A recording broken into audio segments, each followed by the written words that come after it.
Check, check. 1 2 1 2 1 2 1 2. Check 1 2 1 2 2 2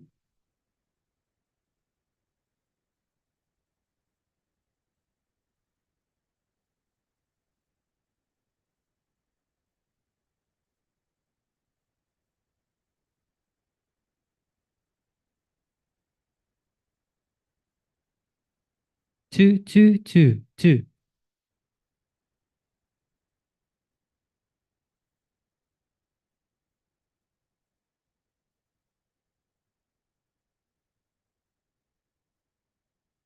Check. Mic 1 2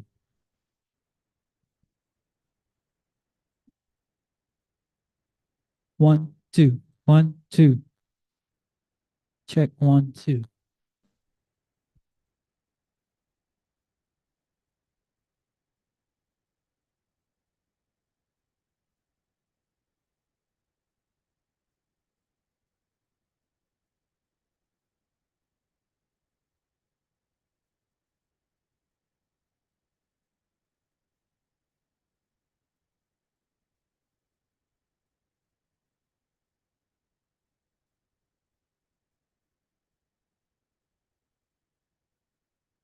Two, two, two, two.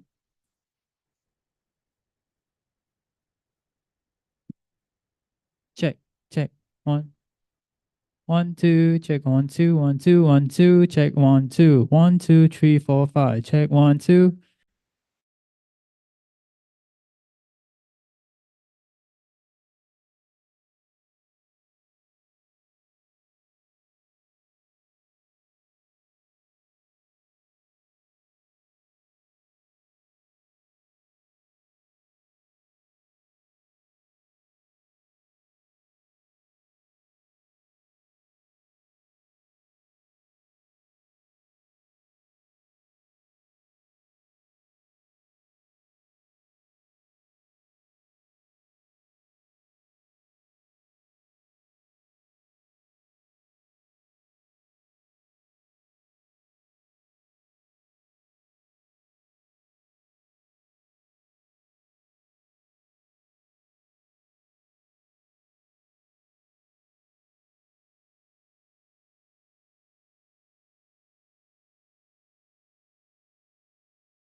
I request everyone to please be seated.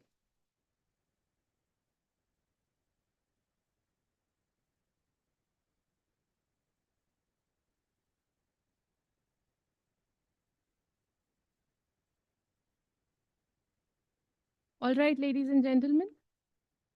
Now, without any delay, let's jump into our second panel discussion on the topic Crisis Management and Resilience, GRC in Times of Uncertainty, examining the role of GRC in crisis management, strategies for building organizational resilience and adapting to unexpected challenges.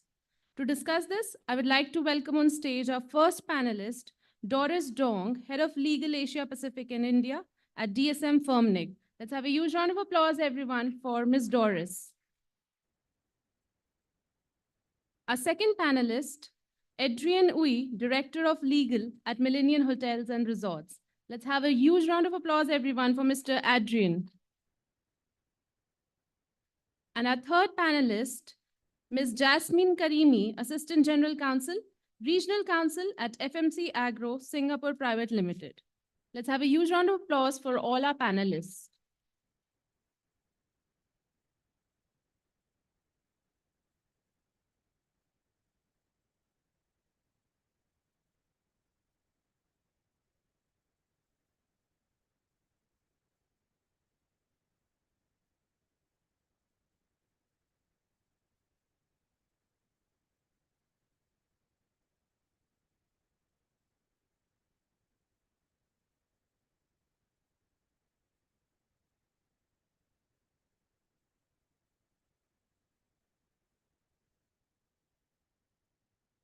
Good morning, everyone, and I hope you've been well fed and looked after your coffee break, and you're raring to go and hopefully give us your attention as we try and dispel some myths about GRC. So the title of our discussion is Crisis Management and Resilience, GRC in the Times of Uncertainty. It couldn't be more telling because we do live in a time of uncertainty now.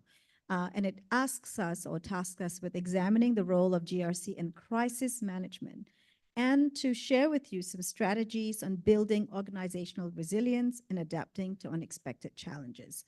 My name, as they said, is Jasmine Karimi, and I'm based in Singapore. I am the APAC General Counsel for FMC Corporation. We're one of the leading companies in the agro-science crop protection world. But prior to my time at FMC, I've worked across multiple countries and industries. Happy to connect with you on LinkedIn. So hopefully I'd be able to bring perspectives from my time in North America, in other parts of Asia, as well as across other industries. So before we dive into the topic, I'll just pass the mic around and get my fellow panelists to say a few words about themselves. Thank you, Jasmine. My name is Adrian. I'm from Millennium Hotels and Resorts. We own and manage hotels and resorts worldwide, about 168 in total. So prior to my stint here in Millennium, I was in a variety of roles and industries. I also hope to give varied perspectives, drawing from both public service as well as private practice. So hope can also give you some thoughts and tips on how you can better manage in your own organizations. Yep, thank you.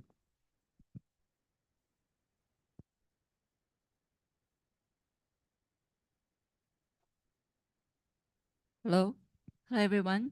Good morning. My name is Doris. I work for a company called the DSM Firmenich. It's a Swiss company. I'm the VP Legal for Asia Pacific, including China and India, here based in Singapore. So just a little bit advertisement about our company because not a lot of people know our company. So DSM Firmenich is a merge of DSM and Firmenich last year. And we produce flavors, fragrance, and nutritional ingredients. So basically everything with a smell, with a taste, with some nutritional effect that comes from us, that ingredient come from us. So it's B2B, not a lot of people know that, but we are actually behind all of the big brands. So very nice to be here, and hopefully our little chat could provide some insight to you. Thank you, Adrian and Doris. So what we've decided to do is kind of have a free flow discussion. So I am playing the role of an unofficial moderator slash panelist. We decided not to have a moderator given that it's three of us. So I'm the moderator slash panelist. So I will be asking questions. And when things get too tough for me, I will just throw the ball back at my fellow panelists. So, the topic today is really telling. It talks about crisis management, and boy, do we have crises around us. Like when I look back at when I first started practicing law, and I won't tell you how long ago that was, but it was a very long time ago, crises didn't come every single day. And now, every time you wake up in the morning, you watch the news, there's another crisis facing you. And some recent ones that come to mind are the prevalence of data breaches and the requirements to report. And because data is now the new gold, the new oil, data becomes really relevant. Whether you're in a B2B or a B2C business, data breaches become really critical. Cyber threat, dark web, all of those cyber threats that threaten to take the business down. Some people pay the ransom, some don't. What do you do in those situations? Employee PR issues. Back in the days, people treated their employees not so nicely and they got away with everything. Now there's social media. People tend to video stuff that happens in the office and it goes viral. What happens to the reputation of the company? At what angle do you react to, even if it's ex-employees going down a social media campaign? Or it could be a small act on the ground. An example that comes to mind from my days in Hong Kong was there was a person who was taking a photo outside a store, and he was a little disheveled dressed. And the security guard was rather rude to him and said, "No, no, no, you can't take that photo." Well, that person then went viral and exposed that story about that rude security guard. And what happened as a result of that one act of unkindness was that that post became viral and it caused protests on that street.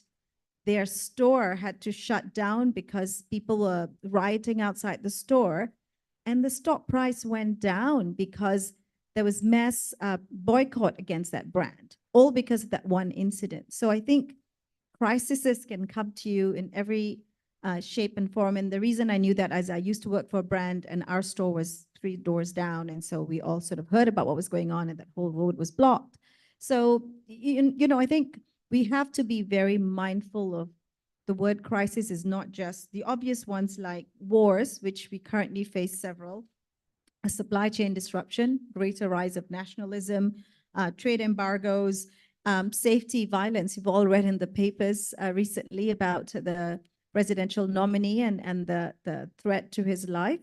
So the limitless possibilities of what kind of crisis has come. So I think if you don't have governance, risk management, and compliance really embedded in your organizations, and you are looking to, for want of a better term, dig your well when you're thirsty, you are going to find yourself scrambling and absolutely making massive mistakes, right? So you don't want to have your C-suite getting media training when a crisis hits and he's supposed to answer to media questions and he's not had media training.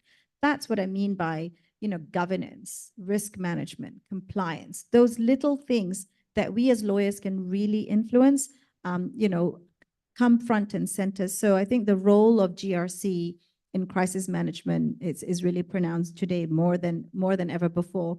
So I'd just maybe like to start the discussion off by talking about why do we need GRC, right? So it helps organizations anticipate, prepare for, and respond to, and then also recover from crises, right? Because yes, you can have your governance, you can have risk management, but if you don't have compliance, you won't be able to recover from a massive fallout. And companies will have, it's not a matter of if, it's a matter of when, some kind of crisis or other will hit your doorstep, right? So having a GRC also integrates your principles of crisis management, and then it enables your organization to become more resilient, and it minimizes the impact, and you also have a lessons learned kind of mindset. So with that, I'll maybe throw the ball at you, Adrian. Sort of what are your thoughts and what is the role of GRC in crisis management? What have you seen? Some more stories to share?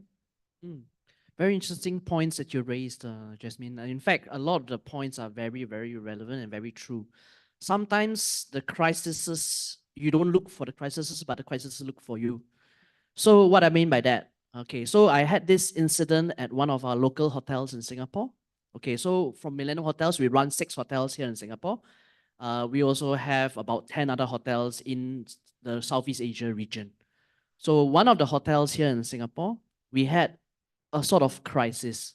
So what happened was that when I checked in at one of my office on I believe it was Friday morning. So I was very happy. I was looking forward to the weekend.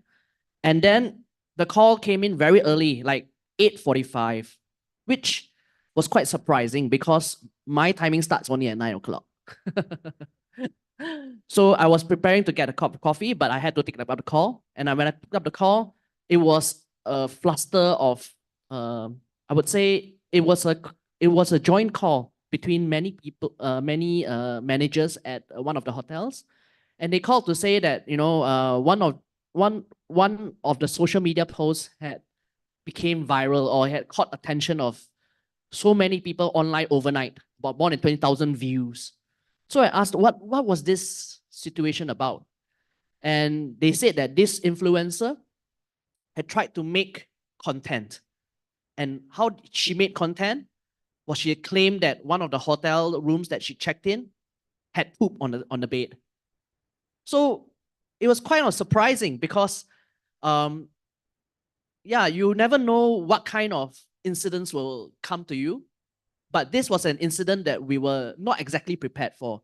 Yes, we had a crisis management plan. Yes, we knew what to do when we had a data breach. But what happens when an influencer claims that they found poop on your bed? Are you prepared for that? I mean, of course, there can be many, many permutations. But the point here is that you can never be too prepared for something. And it's better to be over prepared than to come to a morning meeting and to have to tell the senior management, oh, you got to start learning about how to do crisis communications, public comms, yeah, educating them, getting them to do chat GPT in the morning to search how to find solutions to that issue. So we weren't, okay, so coming back to the story, we weren't prepared at all. But the first thing that we activated was follow the crisis management plan, which is to activate the comms, corporate communications, which is to inform the senior management of Millennium Hotels as well as CDL, our parent company. So they also had a public communications team which came on board. So within, I think, about a span of like 1 or 2 hours, the team huddled and we quickly came out with an action plan on what to do, what to do with the press release, how we were supposed to answer to some of the media queries, including 8 days, including some of the other not so prominent or state-owned media companies, like for example, Insider News, or there was also, I think it was Independent Singapore and some other media companies. So long story short, I think we also need to be able to have stakeholder management well. So not only just have a map of who is supposed to be informed, who is supposed to be involved, but also to maintain the relationships with them so that when you pick up the call to give them a call, they won't let the phone ring for too long before they act on it or they receive or they take up your call. Okay, so there's many points that we can raise throughout this conversation, and I think many more stories. So maybe Doris can share. Adrian, if I can just pick up on a couple of things you said, right? I think the first golden nugget you gave was that you had to have a crisis management plan, right? If you didn't have that, I mean, you will have completely unforeseeable crises because you're in the industry that you're in. Customers complain, anything can go wrong. You can find a dead body in a hotel room. I'm sure you've been through that as well, right? So it's the not what the crisis is, but the how. And that's where GRC comes in. So the first thing you said was you had a crisis management plan. You knew who to call. These people then were well-oiled machines and came to huddle, and within 2 hours you had a response. But if you didn't have a crisis management plan and you were like, oh, okay, let me think who I should call. Do I call comms? Which comms do I call? Corporate? Do I call local? And you spend a lot of time and you've lost 2 hours before you figured it out. And then it's your voice against everybody else. So I think that's Yes. really, really critical. And thanks for highlighting that. Doris, I'm sure you've got war stories to share as well. Yeah, a very impressive story. Actually, I heard the story. I didn't experience by myself, but it was about 10 years ago, happened in one of our plants in China. It's public anyway, so it's not confidential. I can share. So I think one of the things that probably Jasmine could agree with me that, you know, we both work in traditional industries like chemical industry.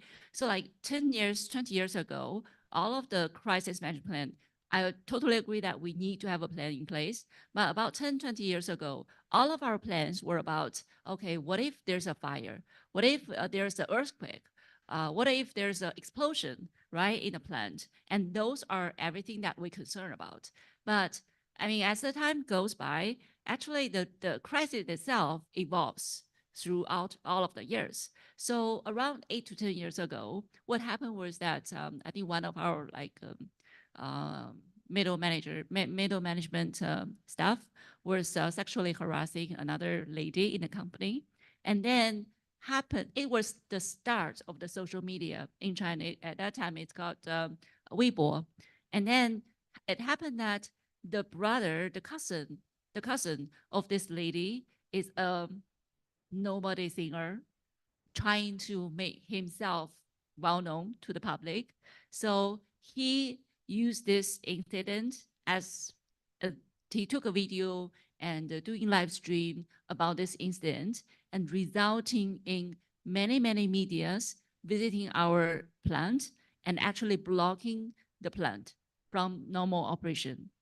And Wow. and everyone freaked out because at that time all of the crisis management plan, all of the SOP you have prepared is useless because you didn't know, oh, actually social media could be so powerful. Wow. So what I want to say is that we always have to be following the latest trend of the risk evolvement, the crisis evolvement. You got to have a plan, but you got to also to update your plan according to the actual situation from time to time. And then back to the roles of the GRC functions playing this whole crisis management. I think first and foremost, in many companies, GRC are separate functions ourselves. Governance, risk management, legal, compliance, we are all separate functions. So first and foremost, we need to align ourselves for the target, for the approach, and for the plan. So that's, for me, is the most important thing. And then, of course, it's the stakeholder management. And I can tell you, sometimes during a crisis, there's conflict of interest among all of the stakeholders. Different functions, they have different agenda. Like I have another example during COVID. During COVID, you probably all remember that there was a very hard lockdown in Shanghai at the beginning of 2022. And during a few months, 3 or 4 months, there's no transportation, no logistic at all. But we have to supply to our customers. So the commercial team is fighting with the supply chain, with the logistic. Why you cannot deliver? The logistic is saying that I have a truck driver locked in the truck for 5 days because he cannot go out. If he goes out, he loses the license. He need to apply again. So how to align the interest and conflict among all of the stakeholders is also a key during the crisis management. And all of these alignment is actually something that we need to work on. Excellent points, Doris. I think the alignment and the motivations of different stakeholders. And so I think legal plays a very critical role because you are seen as, I'm saying seen, not always the case, but seen as the neutral party. And so you can come in and you can then sort of make peace between the different factions and look at the values of the organization, right? So where I work at FMC, safety is very paramount. It trumps everything else. And if there was a concern about safety, doesn't matter what other stakeholders would say, safety would trump. So again, looking at what the values of the company are and let that be the guiding factor. And I'm sure many of you, I can't probably say all, but many of you have BCPs that you've done, probably lying in some drawer. You know, now I guess it's in some folder in your computer somewhere. But when was the last time someone looked at it, right? Because to Doris's point, BCPs were made generally around safety, hazards, fire, earthquake, all of that. What is the company stance around social media? Does your mostly geriatric C-suite in far-flung in whatever head office you have kind of get it? Is someone educating them? Is the plan that you have in India, where there's a lot more younger population and a lot more technological savvy, different from the plan you have in Myanmar? While you may have a corporate plan, do you have someone that speaks to the different nuances in the different markets so that it's contained within the four walls of that country? Obviously, it doesn't happen very much, but let's say if there was a crisis in Myanmar, right? I'm picking it randomly because the few times that I've been there, access to a lot of world information sometimes gets limited, right? So if there's a crisis there, are you going to hit an insect with a sledgehammer, or are you going to have a bespoke response for that country while keeping tabs on what's happening in the other markets? Or are you going to let corporate comms drive it with their corporate strategy, not understanding the nuances of how communication is done in those markets, right? So I think having that voice and coming forth and making sure that you are representing the culturally attuned mindset that you are meant to bring as leaders in your respective fields, so that you can guide the organization so as to not to hit a fly with a sledgehammer, right? Having a bespoke approach depending on the kind of crisis. But if there's one thing that you can take away from today's session is to go back, dust up that BCP and start looking at it, because the threat of companies coming in from the dark web, shutting your entire organization down, is IT having a backup? Can you go up and running? Yes. What are you going to do, especially if you work in a regulated sector? What are you going to do if there's patient data, medical data, children's information out there? Are you going to negotiate? What is your policy? Have you looked at your insurance policy? How soon must you notify them in order for the insurance to kick in? I mean, there's so many considerations that come up to play. And so we need to ensure that we look at that, dig your well before you're thirsty. Yes. I think also one point that I think that would be good to feature right now is that you have a crisis management plan in place. You also have a business continuity plan in place. But the most important thing is you need to test it out. So how do you test it out? Of course, we can't have a crisis and make a crisis happen, right? But we can do tabletop exercises. I think it's important. Why? Because you assess the strength and the rigor of your plans, as well as you actually have a flow process. Because it's good to have something on paper, but it's not real. It's not reality, right? And when things such as somebody pooping in the bed or finding poop in a hotel room, what are you going to do then? You can't just rub it away or pay somebody else money and it will go away. So that is only one example. How about ransomware? If one day, and ransomware is a real thing. It happens to all industries. It has no particular type it attaches to, and these people are greedy. So if you pay somebody off, does it mean that he will not come back? Would there be resident programs inside your systems? Do you have backup plans? So these are the real questions that you really need to consider and also advise, of course, the senior management or the decision makers in the company, right? If you're the decision maker yourself, also start from the top. I think it's good to have a good culture of revisiting what you have planned, what you have set out, and also testing the testing the strength and the tenacity of these plans.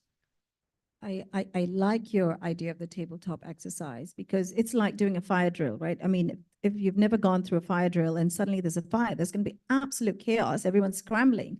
But you've been through it before, the memory kicks in and you're all going to be orderly coming out. Hopefully no one's going to be injured. So likewise, I think that tabletop exercise, it also takes the heat out, because all of that angry disagreement, discussions that happen within the leadership team during that tabletop exercise has been aired. So hopefully that's been addressed. If there was, when there is a crisis, you would be able to be better prepared and not dealing with these heated discussions at that time and are going to be more collaborative and coming towards a solution. Agreed. Totally agree. Actually talking about tabletop exercise, we actually have. So because of that incident, so one of the most impressive training that I've been attending. Also, I was part of the team to prepare that training, because we talk about training, education to C-suite, to all of the key stakeholders. So one of the training that we gave was we invited someone, professional crisis management consultant, to give us a training. And the training was actually a drill.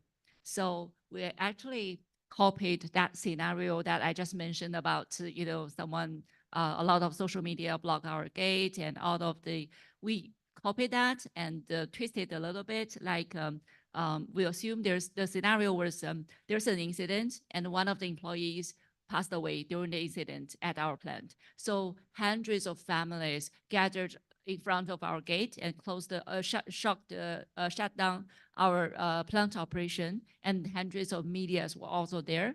So what do we do as a management team, as a leadership team?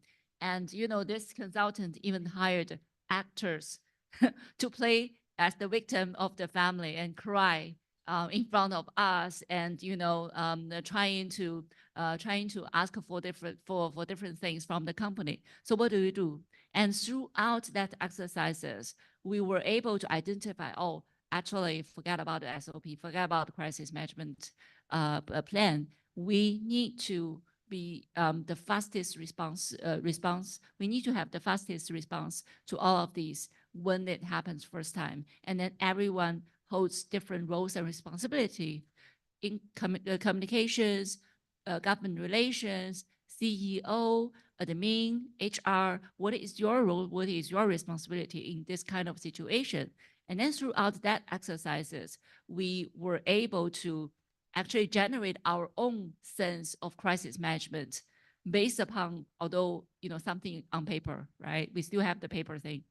And another drill we actually had is our company, IT, will actually randomly send out test email, with some fake ransomware attack email link and all that, and test if you click that. And if you click, you will actually receive a warning letter. And that's real. That's real. And it actually really increases the awareness of all of the employees. So what I'm trying to say is that during the course of education and the training, don't just talk through your SOP. Don't just talk through your crisis management plan. Do some scenario planning, and imagine some real scenarios, real risk, real crisis that will happen to you, and do those drills. That will be really helpful than just talking through the SOP. I can relate. I think our organization ITs talk to each other because we have those test emails. I'm sure many of you do as well. And then the warning letter comes. And then we actually have a thing that if it's a third warning, you're out because you need to learn, and it escalates. So someone in my team accidentally hit one in the middle of whatever. So not only did I have to have a talking to with that person, but my general counsel then, global general counsel, also sent another note to that person and the head of IT. I mean, so it was a lot of scrutiny, and that person was just absolutely petrified after that. But so I do think that builds organizational resilience, because if you've been burnt once, you'll be very scared to go near fire. So I think all of those little things that you do every little day, that you chip away at it, helps to build organizational resilience. We can't plan for every single crisis, but we certainly can think about how we would manage, right? And so I think having those conversations, that open conversations that you talked about, a really interesting and funny anecdote that I'd like to share is, so I heard this at a session I attended, closed door sort of roundtable recently, actually this week. And the presenter was sharing a story that that company was hit by ransomware, and the ransomware attacker was sending a note and didn't get a response. So then this ransom attacker, he or she, whoever it was, managed to get the global CEO's personal phone number, don't know how, and called the global CEO. And the global CEO was in the middle of dinner or something, or whatever, picked up the phone and he said, "Oh, I'm calling from the tech center, blah blah blah. I understand you've got technology problems and your entire company's data has been wiped out, and I don't know if you've received a ransom note." And the CEO was really smart. I don't know what happened, but the CEO said, "Oh, I'm the executive assistant. The CEO is currently unavailable, but I'm happy to take the message." And so because they didn't get a response, they went directly to the CEO trying to shake that person up, but then didn't get through because CEO was very smart on his feet. So I think those sorts of things you can't teach, but if you do tabletop, how would you as a CEO react to a call that's going to threaten something, right? It's just little things that you chip away at to ensure that you build organizational resilience, because for everything that we do, the people out there are 10 times smarter. The law hasn't caught up to them. And so it's our jobs as the neutral, people with that what if mindset. I think one of the benefits and curses of having that legal brain is you're constantly having this very well attuned, it doesn't go well in your personal life, but the very well attuned what if mindset. So you're looking at all of the what ifs that could possibly happen. And so you can guide that conversation if the business people see what ifs only from a certain angle, or the finance people see the what ifs from a finance angle. You can see it from many different angles because you've got a very well-tuned, well-oiled what-if brain. Yes, very good. Very good points. I also have an email anecdote. This was very interesting because allegedly that email came from the email address of our executive director asking for transfer of funds. And the point was of the whole entire thing after it was surfaced was that his account was actually hijacked. It was actually coming from his account, and I think the only thing that drew the so-called finance department's attention, at least the person who sounded the alarm, right? She found it a bit odd because this executive director never asked for money transfers via email before. So that was the only saving grace. But aside from that, if we are complacent and if we are always in a very comfortable environment, then we will never know when the true test comes. So this was actually a really good wake-up call, because it could have been that once a transfer was made, or if the bank accounts were actually given to the executive director's email reply, then a lot of things could have happened southwards, right? So I think this leads on to another point, and that is really training and awareness. So training and awareness is an ongoing process. It's not just a one-time off, or you do this and then you're good for life. In fact, our company, we have a lot of synchronous and asynchronous training. So what's synchronous? Synchronous is when you have people huddle in a room together and you have a trainer or a teacher giving you top tips or giving you information or education about certain topics or certain items. Whereas asynchronous could be like online video or online training program that you have to complete within a certain prescribed time. So both are still important, and it is really important in the hospitality industry for us, is because people move in and out of the organization really fast. So you may have today a manager who is well trained and has left the next week, and the following week you have a new manager come in, and you might not know how well the person is trained, but we have to treat everybody equal as a point of where you don't really trust what you see in a CV lah. You have to really test the person out, or at least give the person sufficient training. So that is an ongoing process that you have to keep in mind. And as legal professionals like us, we are always guardians of our organization.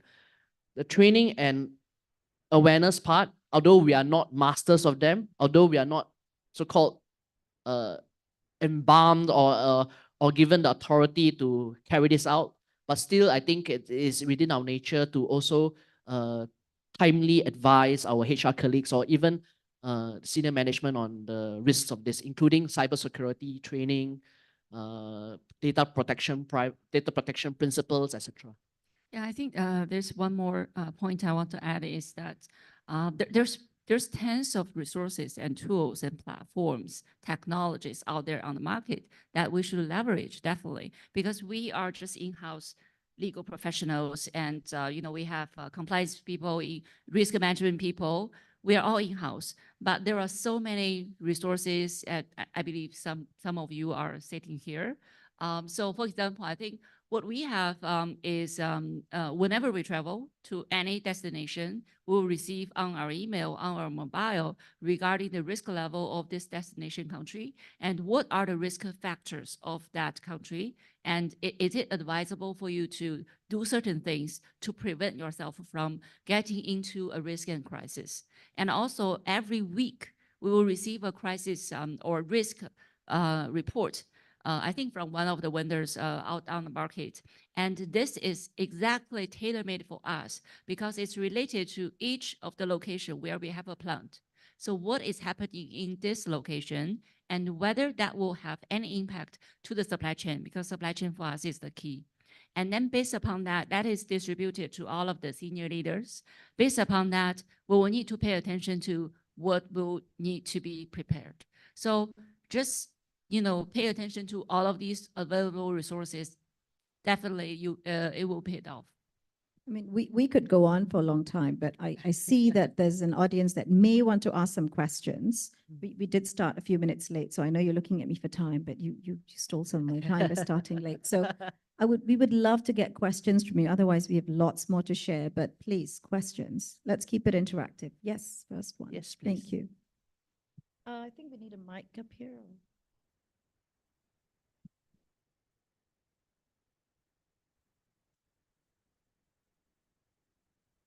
Hi, Nick Asley from Telecom Malaysia Berhad. What's the panel's view when there's a crisis, but your whole GRC and crisis management plan goes totally out the window? For example, when politicians start to interfere and basically just grasp the microphone from your spokesperson. What's your view? I just want to share my experience. I was the Chief Corporate Services Officer for Malaysia Airlines. And during MH370, that's exactly what happened. The airline is one of the industries that has one of the best crisis management plans and crisis management systems in the world. But what happened during that incident was the politicians basically took the mic out from our spokesperson and the Civil Aviation Authority. We learned a bit during MH17, 3 months later, whereby we didn't allow the politicians access to our crisis management center. That helped. So what's the panel's view? Firstly, I think that story just, MH370 has always sort of caused a lot of angst and heartache. So thank you for bringing that up. I think one of the key things that you can do is lessons learned, right? So, and I'm going backwards and I'll come back and answer your question. So to the extent that any of you have had crises or you've read about crises, when you do those tabletop exercises, look at lessons learned. What did we learn from that? We shared a few examples. What did we learn from that, right? Because a lot of times you're so in the moment and then you move on to the next thing and no one captures lessons learned. And so if you capture lessons learned, you may never be prepared for any crisis, but you would know the mindset, the how, not the what, but the how. And the how then shapes. So, of course, in any sort of major national carrier type crises, the government wants to have a say, and it very much depends on which country you're in and how much power and influence the government needs to have in your sector. So there's no one size fits all, but certainly I think if you have a government affairs department in your organizations, having that thought about what is our stand vis-a-vis the government if there was a position we would take that would be contrary to the government's views, and having that proactive discussion in a room so that if and when something like that happens, you may not necessarily be able to address that particular issue, but you've been through the exercise of what's our company stance. Are we willing to stand up to them? Or are we willing to say, we need the government support to keep running, so we'll just let them take the mic. But that could be the position because you've been through that exercise. So I think for anything, even if it's too remote for you and your company hasn't been through something like that, just having that discussion about what is our company's take and stand on how we engage with the government. And it could be different stand across different governments as well. I just want to add on that. Since just now I mentioned that there are many, many resources out there on the market. So for example, our company, we actually have a crisis management consultant available for us in each of the main jurisdictions. So for something happen like Malaysia Airlines, unfortunately, I believe before the conference press, you actually should have already have your crisis management consultant in place.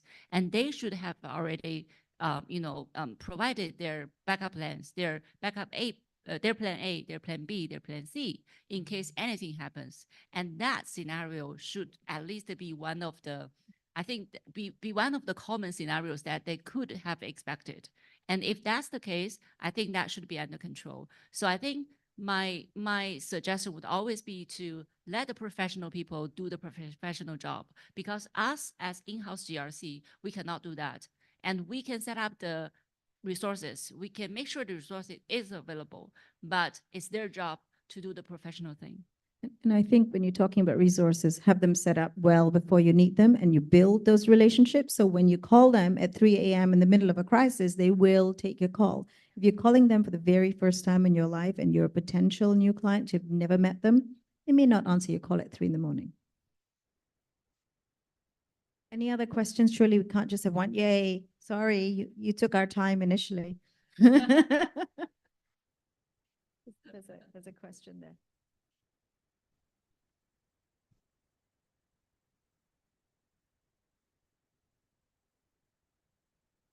Hello. Hello. Hi. My name is Wong. I'm from a company called Young Technology Consulting. We focus on data protection, AI governance things. So my question is this: there are many different situations, many different type of crises, from, let's say, fire in the factory, employee injury, customer complaint, right? So you end up having many different type of, let's say, crisis management plan. And different department likely to take initiative on different type, right? So if a data breach, IT very busy. Fire in the factory, probably the factory people, right? So harassment case, maybe the HR. So how, from a practical point of view, how do you coordinate, manage the various different crisis management plan within the organization, making sure that they are up to date, they are tested, and all those, because they probably are being dispersed in different departments, or do you have one department that actually manage that and oversee and make sure it's up to date? Thanks for the question. I think it's a good question. And it really depends on the organizational size and the fortitude of the company. So if the company has sufficient resources, it will dedicate that task to a single person or a group of people, like more towards the compliance team or more towards the, we will call it the enterprise excellence person. Okay, so in my company, we don't have such a person. So the role unfortunately falls upon legal. So fortunate or unfortunate for that. But I do see the point that you raised. The only thing that we can I think address that adequately would be to have just one plan that involves all the different stakeholders. So each stakeholder will have to be like, province or a certain state. You send a representative over and you have like a parliamentary sitting. So that will be the closest that we can think of how to manage in such a varied scenario, right?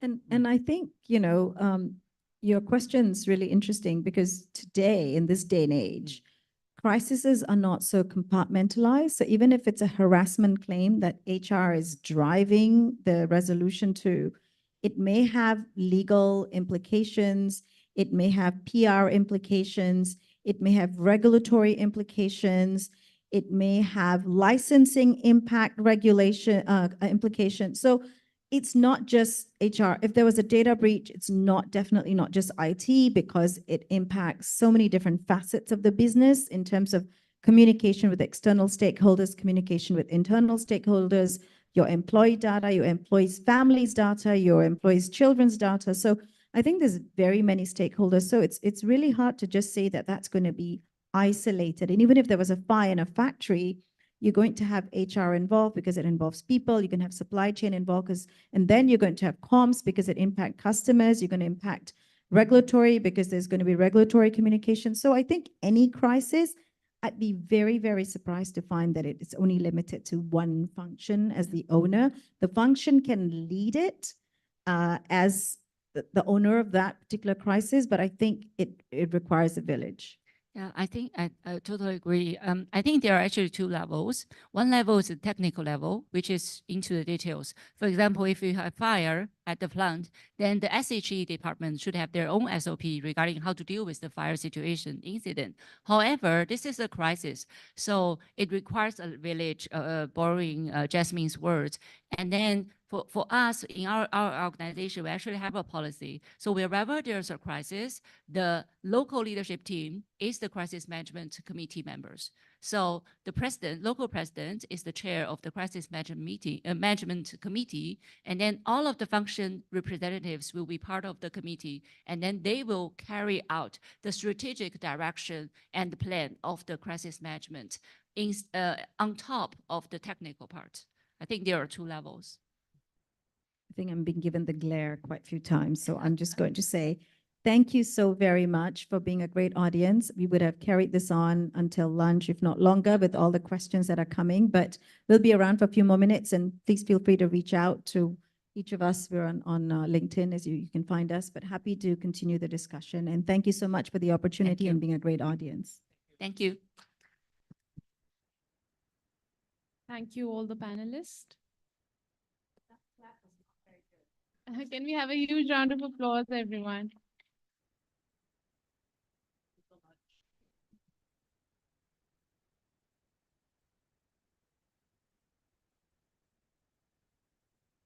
Moving on to our case study presentation on the topic International Arbitration Beyond Court, Beyond Boundaries. And to talk on this, I would like to invite on stage Dr. Moksh, founding partner at Dispute Resolution Hub, who is also our Powered by sponsor. Dr. Moksh is a seasoned legal expert with over more than 2 decades of proficiency in corporate, taxation, civil, and ADR laws.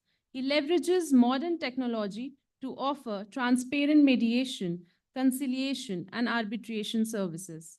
His exemplary journey reflects a passion for preventing corporate fraud and fostering mutually amicable dialogues, earning him allocates and trust. Let's have a huge round of applause, everyone, for Dr. Moksh.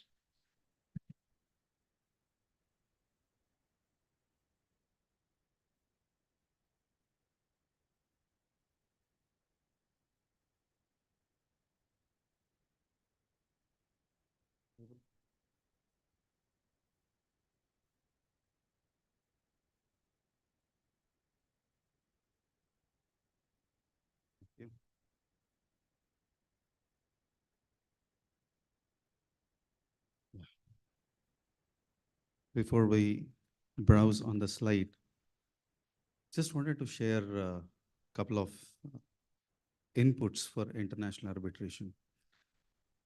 What type of disputes arise in international arbitration, and how the journey of international arbitration has been till today? Common disputes that initially cropped up were with respect to investors and investment related disputes. Now, there's a specialized entity. You have settlement of investment dispute, you have an international council. Now, this has catered a lot of investment disputes to get settled. Now, what I perceive as an international arbitration is dialogue is more important than enforcement. In a dialogue, there is always a synergy that is built. In a dialogue, there is always a common ground that is arrived. When we talk about enforcement, it is something like you are trying to make things harder rather than lighter. That's how the journey of international arbitration, as I perceive, looks. Now, let's take it further. What type of disputes have arisen after investors and investment-oriented disputes? Second set of disputes which we have seen is on supply chain, stakeholder disputes, so on and so forth. Now here, it's more than dialogue, it is understanding the substance that has bygone in the entire case.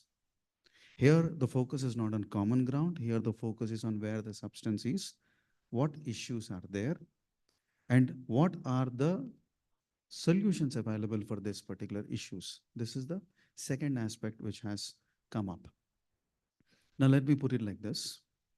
Whenever there is an issue-oriented activity, today you see ICC or SIAC or any other institutional arbitrators, they're focusing on first aspects, whether all the issues, I'm talking about the institutional part, their focus is on establishing or evaluating whether every issue that is brought in the case is listed first.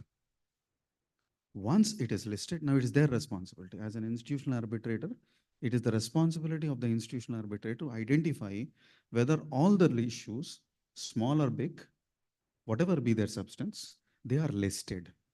Once they are listed, what are the evidences that are presented for? And what are the probable resolutions that can come? Now, this is addressed. This also helps the arbitrators to evaluate, find and run through those documents, come up with the enforceable award. The second aspect of it. Certain aspects, now arbitrator may find it very key to penalize, but enforceability of penalization doesn't happen in some countries. So it is just and proper not to put it in your award because entire enforcement becomes a question mark. Now, this is what we have seen by and large. Third aspect of importance. When international arbitration initially started, logistics was a key issue. Travel was mandatory and cost was hyped up. Now, due to the facility of digital age, this has come down. People are trying to see that they can participate in the entire arbitration discussions and then see that the awards are coming up. Now, this is the background of the presentation. My presentation is very small. Why I kept my presentation to be small, runs about 6 slides, is to see that we learn together. Learning together is easier. One-way traffic doesn't work. That's what I strongly believe. So with this, let me try to see my first slide. This is what my first slide is. It's a statement. Can I have my slide, please? Yeah. This is the focus of international arbitration. It's my understanding of it.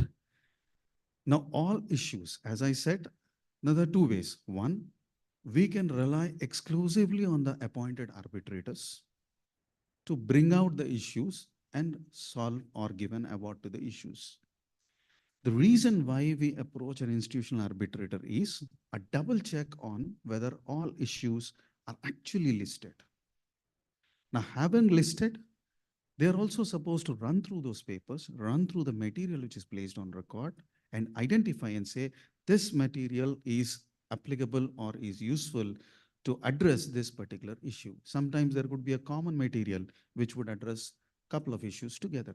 So that fact has to be brought down by an institutional arbitrator. So classically, when you see international arbitration, we focus on institutional arbitration also. Next slide, please. Now, these are the concerns. The first concern is arbitrator selection and the bench. Should it be a sole arbitrator? Should it be a 3 arbitrator or a 5 arbitrator bench? So on and so forth. Suggestion goes mostly by the requirement. My take on the mix, if there is an issue which demands a subject matter expert, we don't see the subject matter expert to be in the list of arbitrators, or a sole arbitrator is not so a subject matter expert, then there is a reason for a bench to come. It could be 3, it could be 5.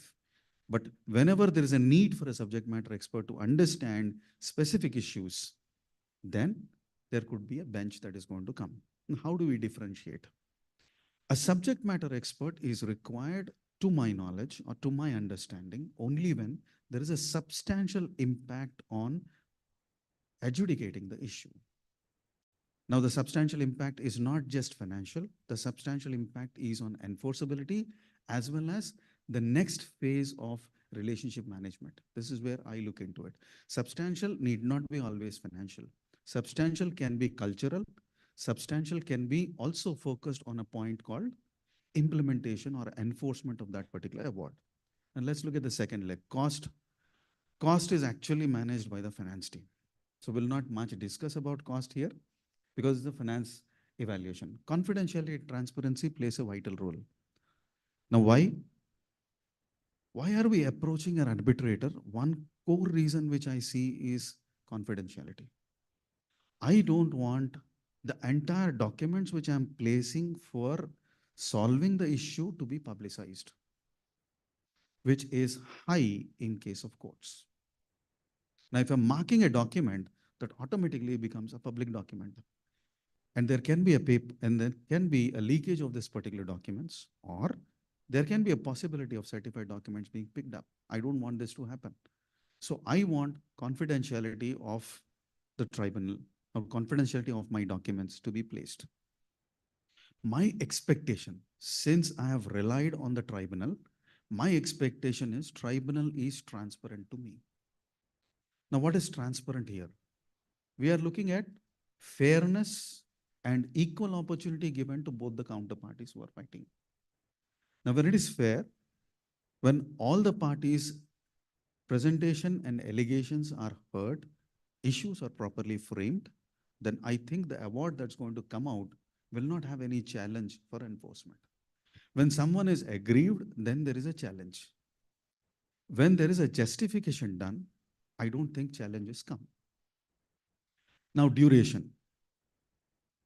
Purpose of picking up arbitration, one among the core area is duration. Now, we don't expect fastest track to happen in about 6 months or 3 months or whatsoever, but substantially parties know how much time it would take for appreciation of an evidence and an award being given. We are not in a world where people are unaware of.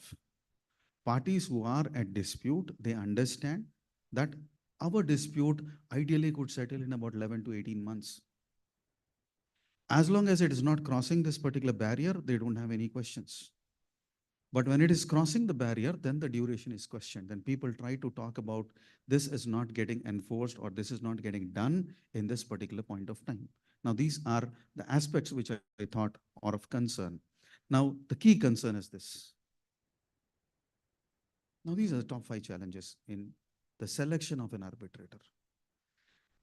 If the leader or the person who is going to solve the dispute is a chosen perfect person, then there is no problem. Now, the chosen perfect person is what we are trying to understand. First fact is the parties' agreement. Here, whomever in-house colleagues are there, I request their attention because for any dispute that's going to arise, we must pre-evaluate what qualifications are actually required for an expected dispute and for the arbitrator to come. Could be the technology base, could be the understanding of the business, could be the segment of any specific construction or technology evaluated aspects. It could be science, it could be technology, it could be the structure. We must specify that in case a dispute arises, this type of qualities, this type of qualifications are mandatory for a person to be chosen as an arbitrator. That will help the adjudicating of some, let's say we have an institutional arbitration that is kicking in. They want a guideline as to who could be a possible arbitrator for this particular case. This qualification and quantification, which is pre-decided in the agreement, will go a long way to give an appropriate, apt arbitrator for adjudicating the case.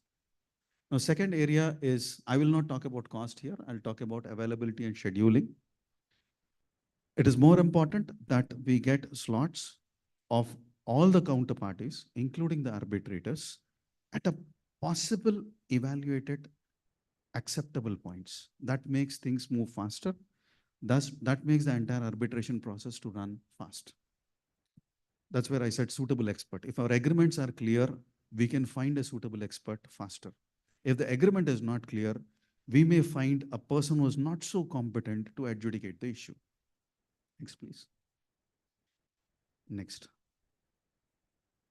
Now, this is where we are. We are Dispute Resolution Hub. What we try to focus is matching these three aspects: the technology integration, international arbitrator and mediator. Our focus is working on strengthening the business relationship. It's rather than making an enforceable, most competitive awards, we believe in awards that can actually build up relations rather than breaking relations. Next, please. Now, this is where we are. Whenever the second aspect which I try to address this here, think ahead, for me is there are ever changing principles across the globe. Now, people who are in the in-house clause or in the consultancy segment, they are supposed to always focus on the agreements and see any upgradation required in the agreements. There could be a technology which we have initially thought is of utmost importance. Knowledge of the same is a required criteria for the arbitrator. Now, after about 6 or 7 months, we find that the technology is obsolete and is of no value. What is important is to address this particular fact by upgrading our clause of dispute resolution and re-evaluate what should be the new qualifications required for the arbitrator. When relations are good, when there is no trouble, people are willing to sign. When it is not, when a dispute arises, you want the agreements or schedules to change, people have an objection for it.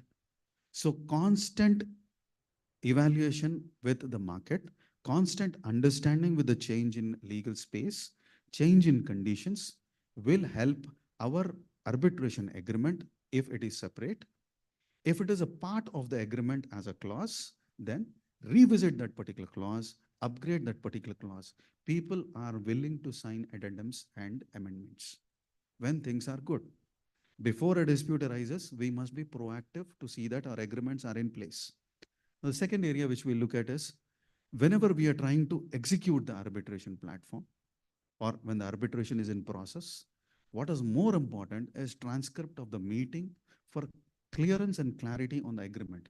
Meeting transcripts during an arbitration proceedings plays a vital role. This is our experience.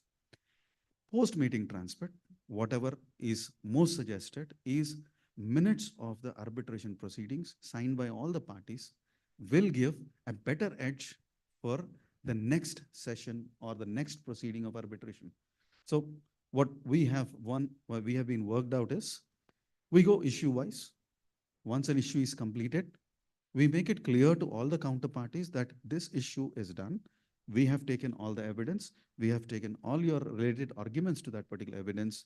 In the next proceeding, we are going to address this particular issue, bring relevant documents thereon, or bring relevant agreements thereon.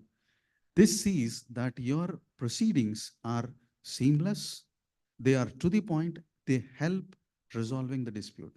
Sometimes during the arbitration, you can suggest it for mediation and it ends into a settlement. The last is the data privacy. This is of utmost importance today. Whatever data is coming to you, everyone wants to know that the privacy policies are in place. So is the case with the arbitrator also. There are companies which have asked for a specific agreement with the arbitrator for a data privacy protection. There's nothing wrong. It can be signed. Next, please. This is where my presentation ends. Now, it's for you. Any questions I would like to answer? As I said, I wanted to keep my presentation small so that I can have learning rather than speaking.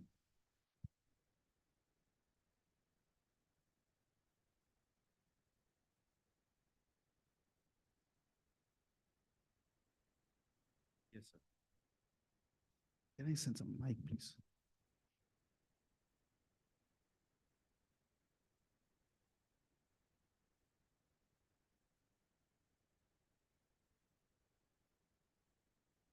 Yeah, my name is Sunil Agrawal. Yes, I am please. from India. Uh, how to suggest on the arbitration enforcement, award enforcement, because major problems comes in the enforcement of the award.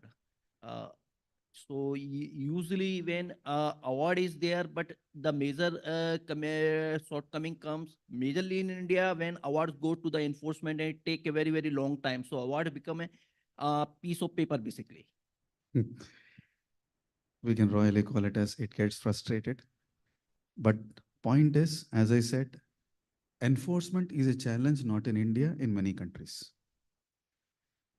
When it is a challenge, mostly when the award is in the form of penal provisions.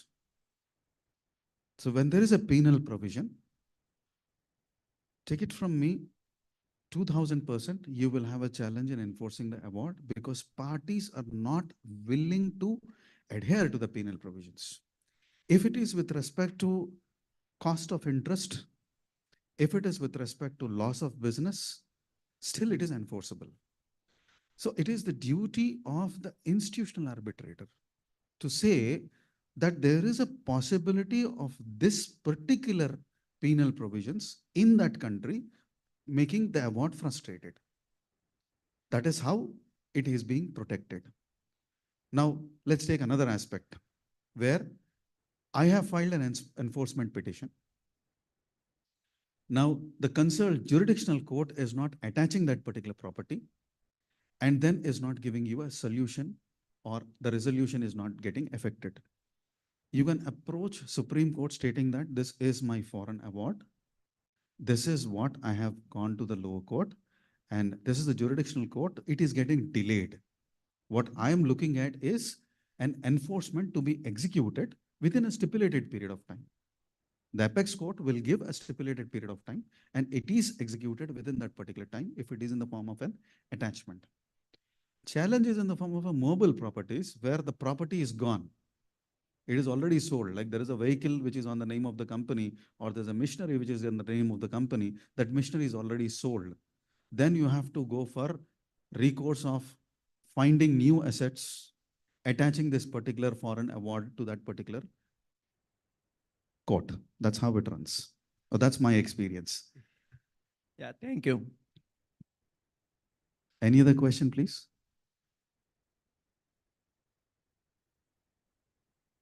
If no one has a question, I have a question. Yes, sir.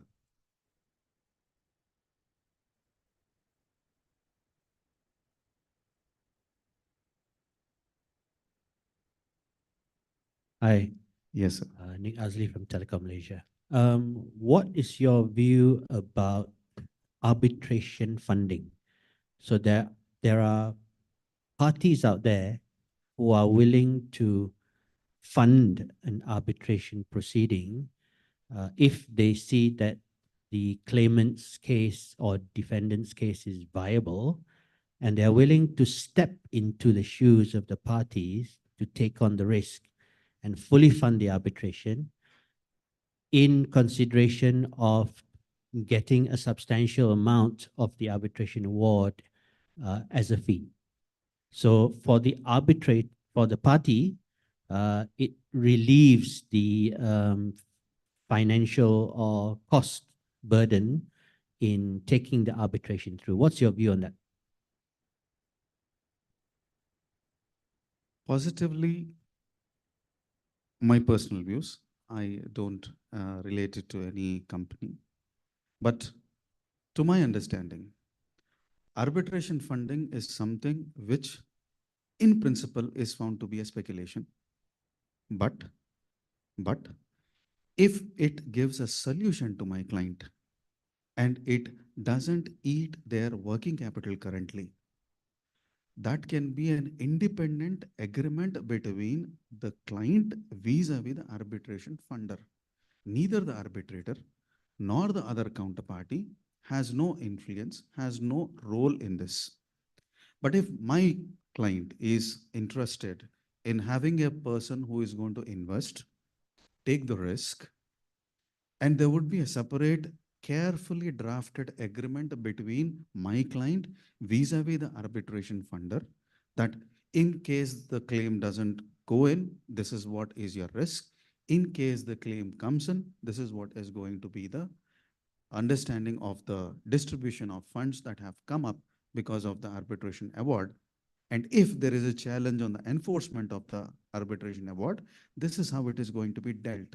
Carefully drafted agreement between the arbitrator and the funder is a welcoming aspect as long as it does not run on the concept of speculation.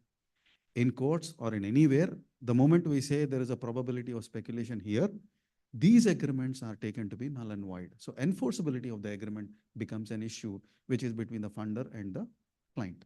But I personally see no harm in it. But I don't say I personally advocate it. I see no harm in it because it solves the party's interest. Yes, sir.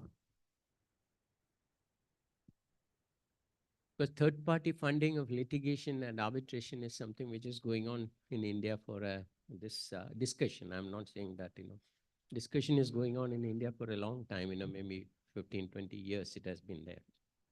But it has not met with much success in India because I think there are a lot of ifs and buts in it. And the first point is that if I take funds from somebody and then, there's a school which says that, that is necessary because you need funds to have an international arbitration because you may not bear the, you may not be in a position to meet the cost. But the fact of the matter is that, you have said that it has to be a carefully drafted agreement.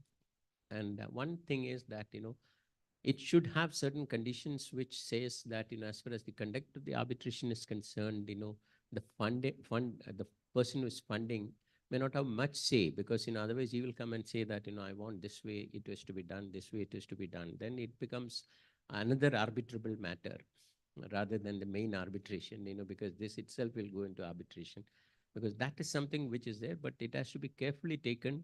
And in some cases it is needed because when you have there is no such open and shut case in the law is concerned. There is no such open and shut case, So it has to be taken always with a pinch of salt, and then the agreement has to be in such a manner, or the funding, the conditions, I would say the funding conditions has to be in such a condition that he's only a kind of, stake investor who has no say in the matter.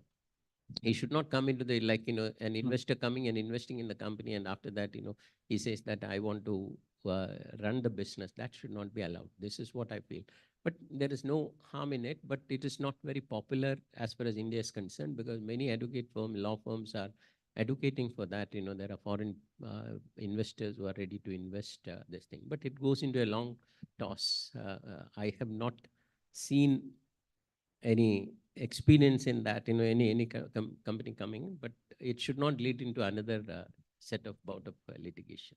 Two clarifications, sir.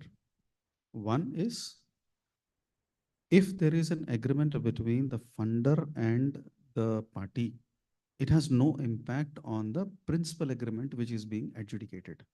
The reason is the arbitrator who is appointed is based on the agreement which has cropped in between the parties. So whatever agreement you sign with the arbitration funder, it has no significance whatsoever. In fact, there is zero impact on the arbitrator. If we write in this agreement, if we don't write it, in the principal agreement, because there is no concept of arbitration funding written, there cannot be any impact whatsoever on the arbitrator from this funder who is going to come. One. Second, arbitrator funder has come now. Dispute has arisen prior to his coming. All the evidence which are related are during the transaction where arbitrator funder is not available.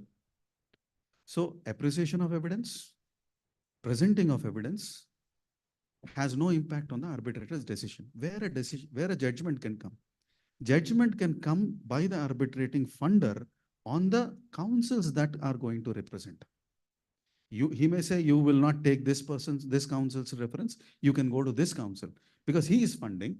So he can choose the counsel for you. That is the only thing which I could see. Second, from Indian law point of view, principally I said that this is in the form of a contingency agreement. And contingent contracts are wide in India. So in India, we principally consider this agreement to be a wide agreement. Since it is not adjudicatable under Indian laws, Indian companies don't want to sign it. Now, they may sign it in some other country and try to see that the arbitration fund flows in. That's a possibility. But if that agreement is signed under the laws of India, that agreement itself is void. So question of enforceability does not arise. Who is at loss? His arbitration funder it is at loss. Because money has come from their side to the company. Company has already spent it. So if at all someone is at loss, it is the funder who is actually taking the speculation. So to my understanding and my suggestion, such agreements would not be executed in the Indian laws. It could be executed in some other laws of land.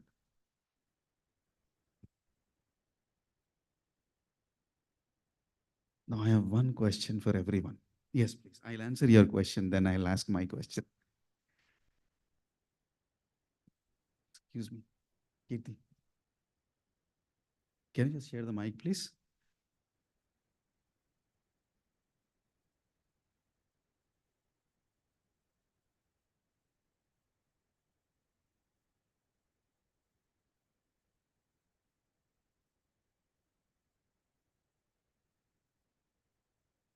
Yes.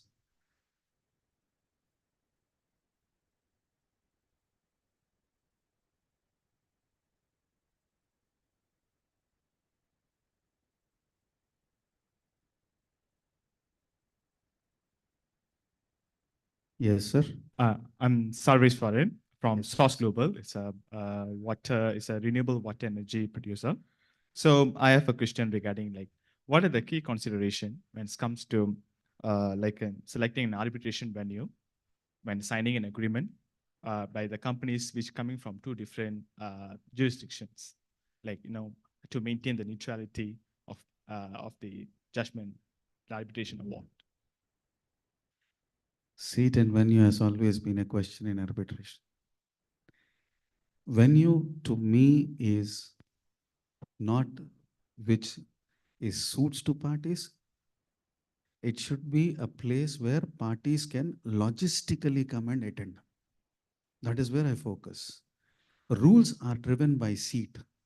So venue is the place where logistically it is cost effective for you. Seat can be procedurally which is easier for you. This is what I foresee in a seat in arbitration. Because procedural aspects should be fair, procedural aspects should be acceptable for all the parties. You should not choose a seat which is comprehensive. You should choose a seat means a procedural aspects which are applicable to your industry, which that particular institution which is trying to, has name over there to sort. I'll give you an example for this. If we have investor related disputes, if we are choosing seat to be following the guidelines of ICC, now ICC has a specific settlement of investor disputes. It helps. But venue is something which is cost effective to both the parties. If let's say one party is one part of the world, other party is other part of the world, there's a mid place. France could be the mid of both the parties. You can choose the venue as France. For a simple reason, because it is logistically cost effective for both the parties. That's how we decide the venue. Seat you decide based on your probable disputes that can arise as per your agreement. See, when you have signed the agreement, 10 or 20 times you will be going through the agreements. You know that what could be the potential risk, potential damages possible. Accordingly, you decide which is the procedural place that suits your international arbitration rules. That's your seat. Venue, always evaluate which is logistically cost effective for all the parties. That's the place which I suggest for venue. I mean, there are people who have taken venues because they wanted to celebrate. Some have taken Maldives as venue. It's their choice. It's the counterparty choices. Because if you really want the dispute to be celebrated, then choose a place where you find it luxury and leisure. But if you seriously want to sort out the dispute, then it should be logistically cost effective for all the parties. That's how I look at from finance point of view. Now I have one last question from my side. We have seen the digital age of international arbitration. Now everyone is taking e-arbitration in consideration, right?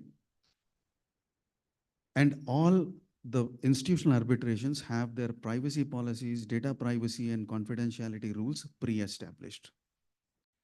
With your experience in the industry, it's a thought for the day.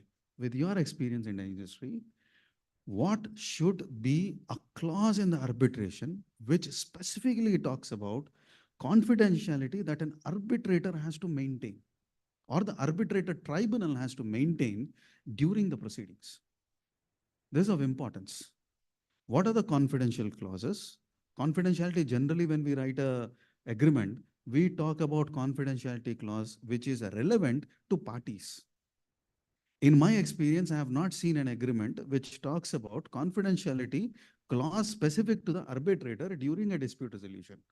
I think the time has come where we evaluate and write a specific clause to be followed by the arbitrator or institutional arbitrators during the dispute resolution proceedings going on. Have your thoughts. We will explore during our discussions. Thank you.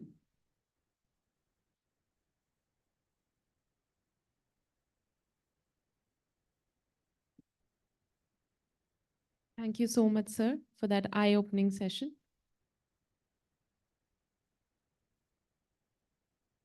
Next, we have the panel discussion on the topic, third-party due diligence, managing risk in business relationships, exploring the importance of due diligence in mitigating bribery and corruption risk related to third-party relationships.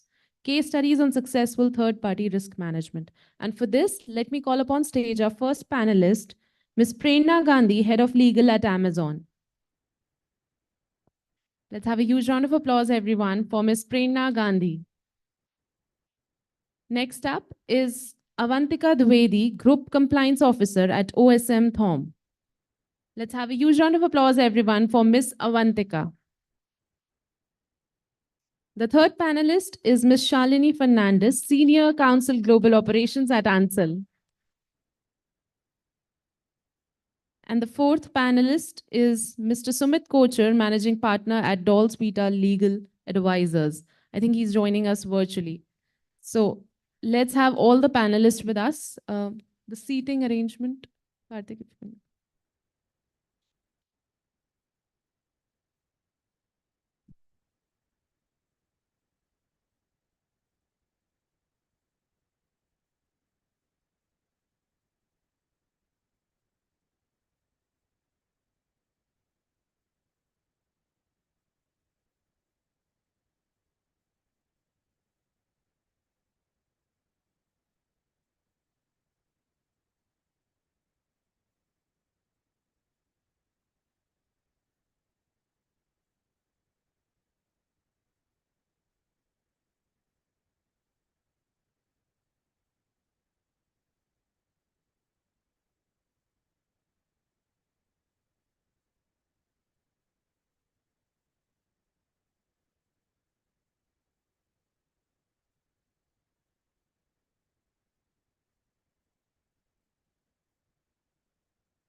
Can we please have a huge round of applause for all our panelists, everyone?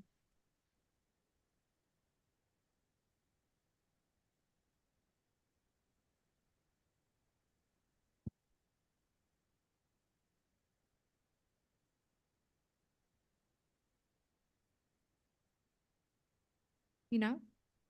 Yeah. Okay. Just want to start by saying that we know we're keeping you from lunch, so we'll keep our session short and sweet. We'll just start with a quick introduction of the panel. My name is Prerna. I work with the Amazon retail team here in Singapore. Sorry, my mic is not working. Already a malfunction from my side. So I'm Avantika. I'm the Group Compliance Officer for OSM Tome. OSM Tome is a ship management company. We have like global offices all over the world, around 30 plus offices, and we provide ship management and crew management services. And that's it from my side. Hi, everyone. It's good to see some familiar faces and some new friends here today. I think this is my third Lextalk conference, and nice to see some of you and great topics. And like we said, we will not want to be the one standing between you and lunch. So we're going to keep this as sharp and sweet and whatever is possible. I'm Shalini Fernandez, Senior Counsel Global Operations for Ansel, a company in the personal protective equipment space. And, I head all the manufacturing facilities inside of Asia Pacific. And obviously, so this was a topic that was very close to my heart. So, without further ado, I'm going to pass this back to Prerna. Sumit, do you want to just introduce yourself as well? Can you hear us? Yes, I can hear you guys. It's quite fascinating to join a conference in a hybrid mode. So I'll just introduce myself as well. I'm Sumit Kochar. Hi, everyone. I guess I cannot see the audience, but still hi. We are lawyers based out of India and UAE. We are into private client practice, mergers, acquisitions, and corporate transaction advisory. We've been in the practice for past more than a decade and helping family offices and businesses to acquire assets and help them in due diligences. And it's great to be here, be it virtually. I've been to Singapore quite a lot of times, and it's on Orchard Road. So I was just trying to remember all those nice cuisines that I have tried in Singapore, especially in that Paragon. So it's great to be with you guys. Thank you for having me. Thanks, Sumit. Just to kick off, as you all probably recall, we're talking about third-party due diligence risks. So I'm going to just turn the mic over to my panelists, and I want to ask all of you, what does it mean for you, for your industry, for your specific companies, and how do you conduct this diligence, and what are the kind of risks that you are trying to address? Avantika, do you want to go first? Yeah, so I'll go first. So as I said, I'm from the shipping industry, and for the shipping industry, third-party due diligence has become a very important key factor for us.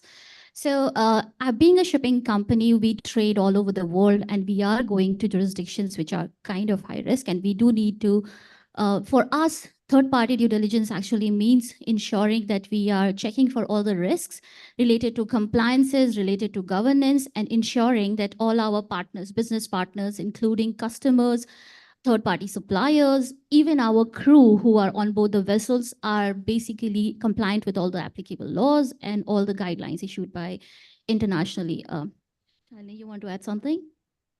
Sure. Thanks, Avantika. So as for me, as I mentioned earlier, I'm in the manufacturing industry. So as you would realize, very, very heavy on workforce, especially workforce coming from foreign countries, which means, foreign workers in itself should get you thinking about the inherent risks involved, right?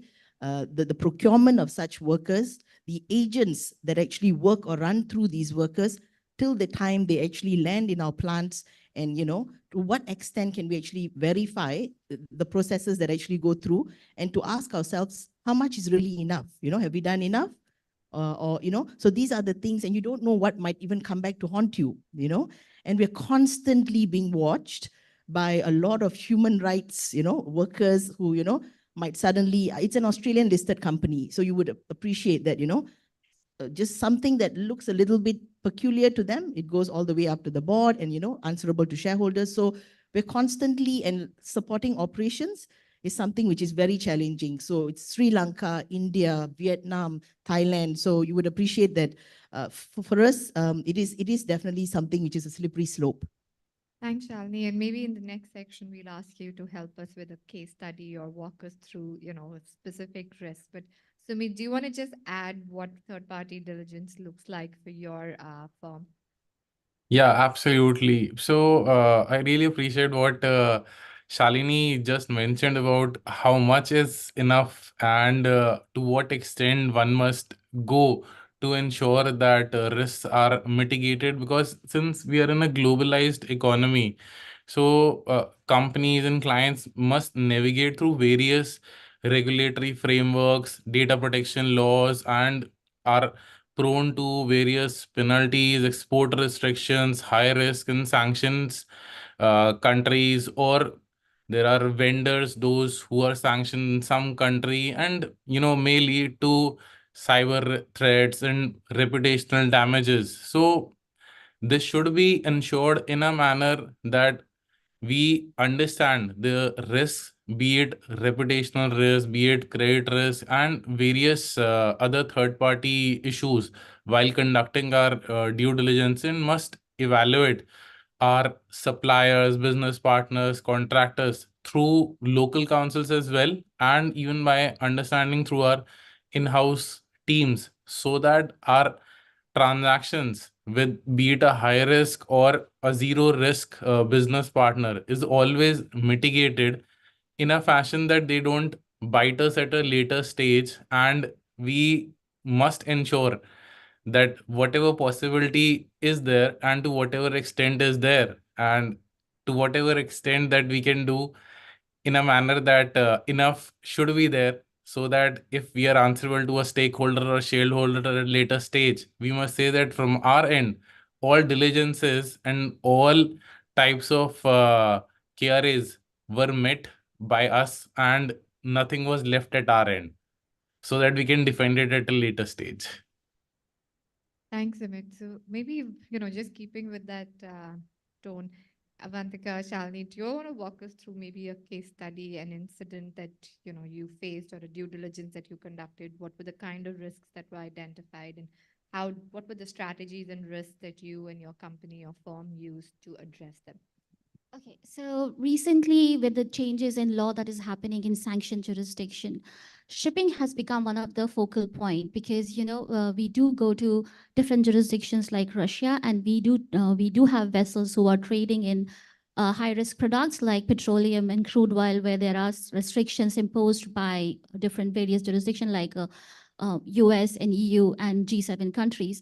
And in those time, we have faced recently that we have to increase our due diligence on the vessel and also on per voyage basis.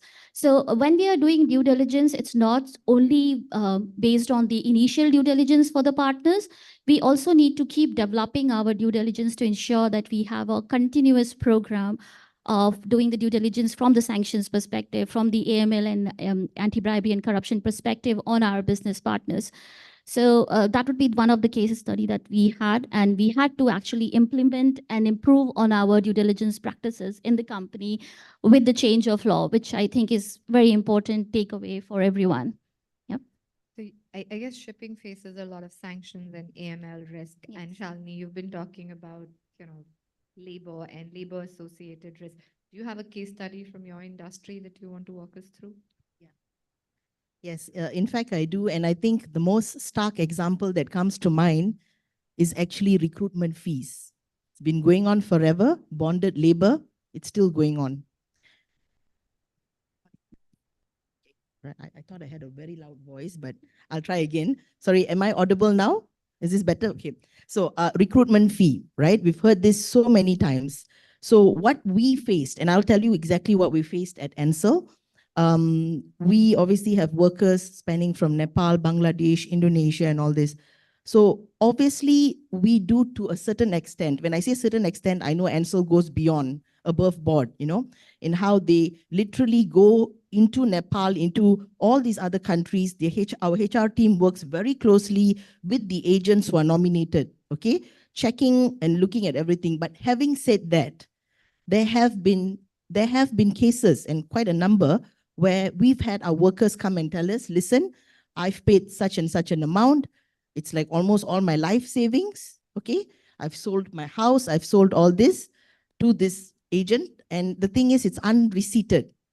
So no one knows for a fact. I mean, obviously, if you want to go by records, how are you even going to track? And person A says this, the other person says that.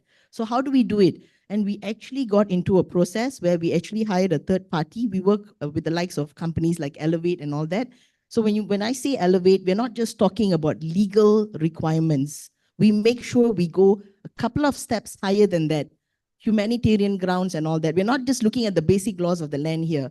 So what we did was, in one of our units in Malaysia, I remember we had actually sat down with all the different countries. So each of them have got different rates, if you will. Some receipted, some not.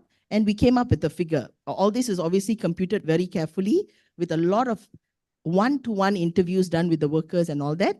And we had to come up with a particular figure. Okay, typically maybe for Indonesia, this is what would, what a person, a foreign worker would pay for versus Bangladesh versus Nepal and all that. We even had the Nepal embassy come and join us during that ceremony where we actually presented back to these workers what they had paid. So obviously we can never go to the extent of changing their lives, but to the extent that we can, I'd like to think that I work for a company that is responsible enough to make good what another person has done wrong, because these are our people working for us, right?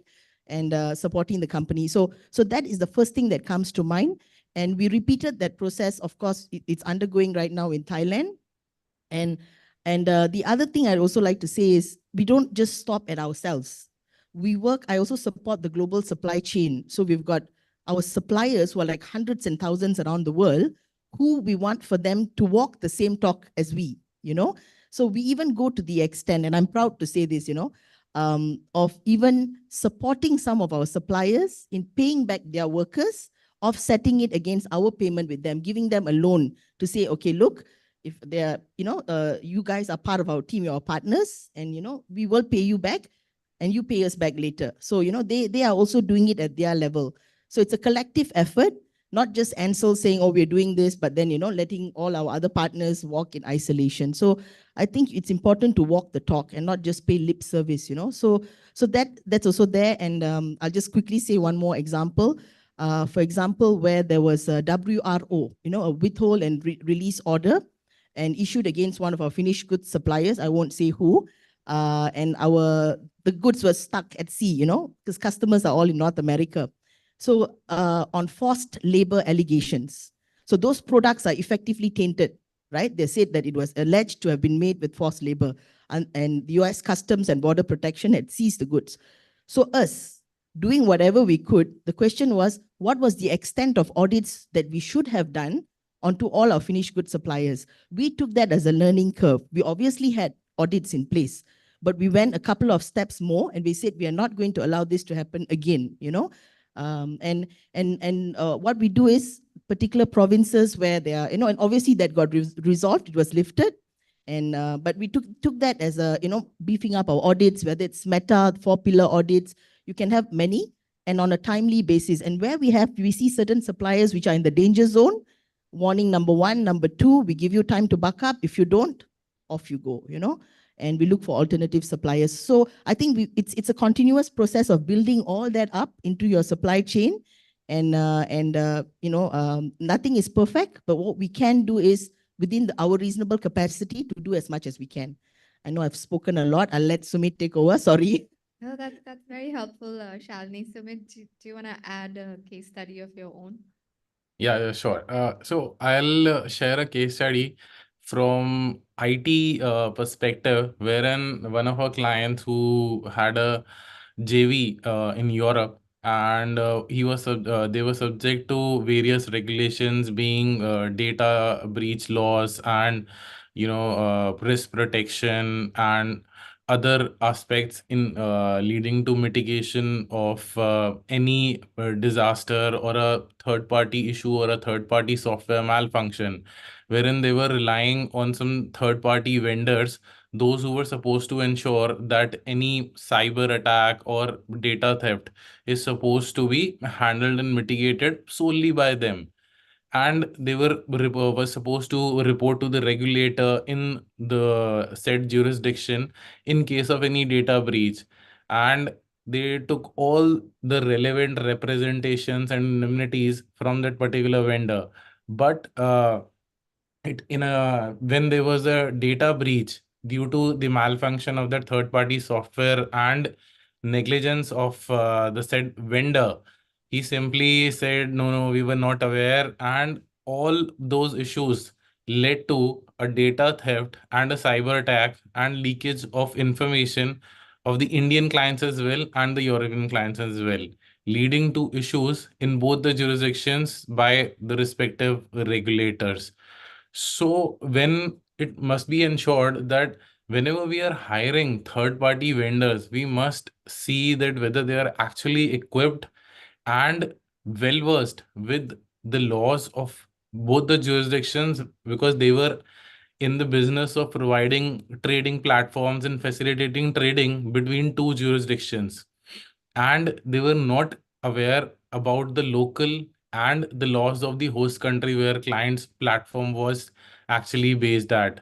So it is a must that your regulatory framework and your governance framework is robust in a fashion to handle both the risks of both the jurisdictions wherever you are flying in. So that's what we encountered in case of in a client who was in tradings and other IT issues.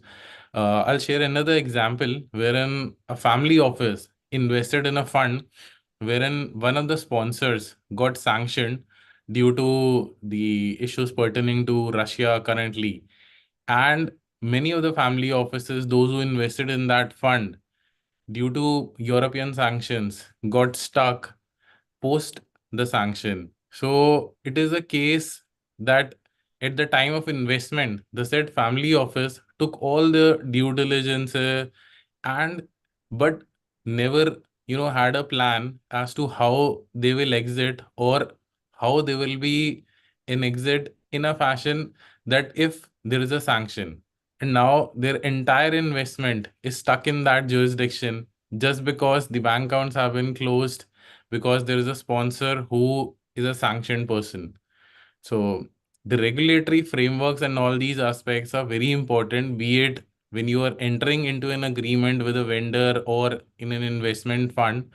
So these are actual issues that due diligence is important, and regular and continuous diligence is important to ensure that these kind of risks are mitigated in future. Thanks, Sumit. I guess we all touched upon how to identify some of the risks and the importance of due diligence. What are the strategies that we think we can use as lawyers, whether in-house lawyers or as law firm lawyers, to actually mitigate some of these risks once they arise after you conduct a diligence? Shall? So for my company and for my industry, what we have done is basically to emphasize on the ongoing and continuous due diligence, because sanctions law and all these, compliance law keep changing. It's a very changing environment. It does not stay pragmatic. It does not stay same. So you have to have an ongoing, continuous, as Sumit was saying, ongoing, continuous due diligence on all your partners. And for us, what we have done is basically including, provisions in the contract itself, which allows us to terminate the contract if there is a breach, if we find out a breach later on, can have a continuous ongoing screening for all our business partners. And we have also have an audit plan included for all our business partners, so that we ensure that we have signed something, we have done the due diligence at the beginning, but it is being followed, and our business partners are compliant with the laws and regulations. That's what we have done from our company perspective. Thanks, Avantika. Shalini, do you have anything to share? I'll share one small example.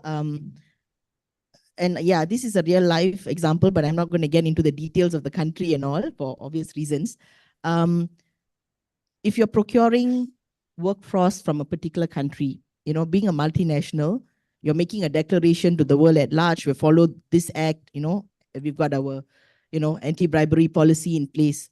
But what if, okay, and I'm not necessarily pointing out to my industry, but just any industry, what if you encounter a situation where the country setup is such that there is absolutely no way you can actually procure a worker from that country without first having to give some under table money, which is unreceipted? What do you do?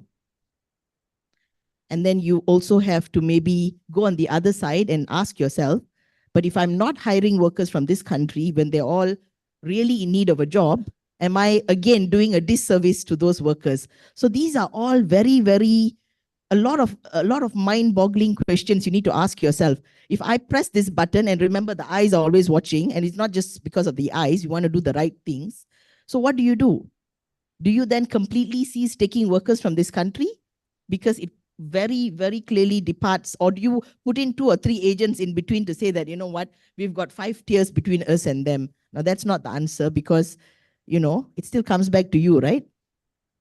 And how would you conjure up a receipt that doesn't exist? It simply doesn't exist. So you could look for alternatives. Is there really another alternative process in place where we absolutely can do away with unreceipted claims? And if there absolutely isn't, this is how it is, then you are faced with the very important question of thinking back as to whether or not do you even want to go on to take on that sort of, so it's never an easy decision to make. And again, right, this is nothing to do with what is legal and what is not. This, you're going to that humanitarian ground, what is the right thing to do. So it's never ideal, and every situation is different. Some of these examples I quoted are actually real life ones, and but some of the ones we work with the highest of people like Elevate and all, who really dissect and tell you, okay, this is how it is. Zoom into each country to see that this is the best we can, whilst we also have external lawyers advising us from that perspective. So like I mentioned earlier, how much is enough?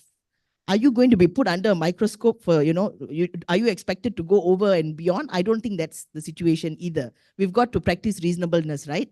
Because as a responsible sourcing manufacturer, are you going a couple of steps over and beyond? Yes. But are you going to solve the problems? No, do not expect to, to be the one who solves the problems. So I mean, this is just something that I really thought I wanted to also put to the panel today. Thanks, Shalini. I think the idea really here is how do you balance business, legal risks, ethical risks, because your due diligence will throw out a number of challenges. Sumit, do you want to add something to that? Yeah, absolutely. I absolutely agree with what Shalini and Avantika shared, and what you just mentioned about business risk and ethical issues, be it regulatory problems that crop up when you are entering into a partnership with a new vendor or an ongoing vendor. So, how organizations can ensure that these risks are mitigated in a fashion that there should be a centralized compliance hub, so that they can also monitor, and the person sitting on the other end or in a different jurisdiction you can screen their activities aligned with your organizational goals and your organizational vision, in a fashion that they don't also go berserk, and the implementation must not be a pain in any fashion for that particular vendor, so that it becomes impossible for him or her or its organization to comply with your regulatory framework. And the record keeping and the compliance submissions should be to some extent made automated, and not very old school to make it impossible. And it should be tailored to the needs of both the partners, be it your host country and the one sitting on the other end. So that would be great if that can be implemented, and it will for sure help with the running of a smooth relation between your vendors or distributors and suppliers as well, whilst ensuring that your risks are mitigated in both the jurisdictions. And one should, have trainings to help them understand what your laws are and how they should comply with the laws of the host country. Thanks, Amit. You want to add? Yeah, just one thing what Shalini was saying, that there are few jurisdictions where it's very difficult to do something because the practice is so prevalent of bribery and corruption that how do you face it? Do you stop taking people from that jurisdiction? So I'll tell you one example. In shipping itself, it's very, it's a very big high risk. Bribery is very prevalent in ports. And we have ports in so many jurisdictions where it's very common to accept that you will be giving gifts. So as a industry itself, shipping has come up with a collective action program, which is called MACN. And that is basically all people from different areas of shipping, like owners, charterers, ship managers, even agents. They have come together and created an association. And this association actually goes to different port agency and jurisdictions and try to, implement the anti-bribery and corruption laws, which I think could be useful for your industry also if some initiative could be taken like that. Thank you. Okay, just want to leave a few minutes open for the audience to ask questions.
Avantika, Shalini, Sumit.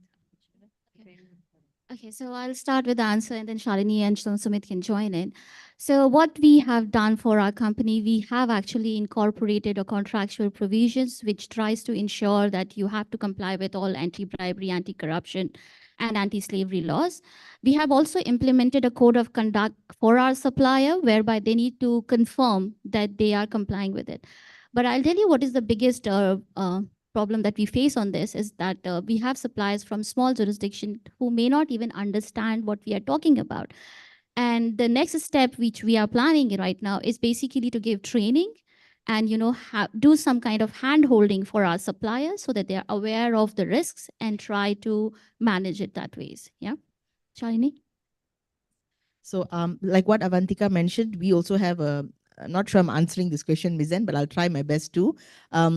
We have a supplier code of conduct, constantly evolving, getting updated, which encompasses, your FCPAs, a Modern Slavery Act. We're an Australian listed company. So yes, we have, it's a very interesting point Avantika made because we have the supplier code of conduct. Sometimes we don't know whether we are happier when somebody just signs off and gives it back to us, or because your big boys will never do that, they'll come back and say, no, ours is, you sign off on ours. And typically it's about the same. And I would say that's low risk because the very fact they have one is, and they're reading it. But your smaller suppliers who want the job are going to be like, let me just, but of course they're also subjected to audits which are upcoming and they're constantly being monitored. So previously we had just the SCOC, but now we've beefed up the audits and they genuinely come back and tell us sometimes, listen, this is something we really cannot possibly do. But then does it mean we cut them off? No. We ask them within your, and this goes back to Sumit's point, how do you work with your partners? We are a business after all, right? We are all businesses. So we take a step back and we tell us, you show us your mitigation plan. Okay, we'll see whether in your setup, whether it's viable. So it's a very case-to-case basis. And I'll always tell my team members, my stakeholders, okay, this group, this bucket, what do they say? And right from the onset, we knew that there would be suppliers coming to push back. There's no such thing as, and I don't think the right practice to be is to, shove it down their throats and say, sign off and we're good to go, anyone asks us, oh, they sign off our code of conduct. No. So, and like you rightly mentioned, it is never easy to encompass the highest of jurisdictions. But for us, we do have reports which are picked up with our compliance tracker, which is actually published every year to see whether we comply with modern slavery and all these things. It's published. You can Google and you'll see it. So I think at best, we understand realistically what the world is, and we are prepared to hear proper mitigation plans.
Sumit, do you want to take this, or can I just quickly say it from a...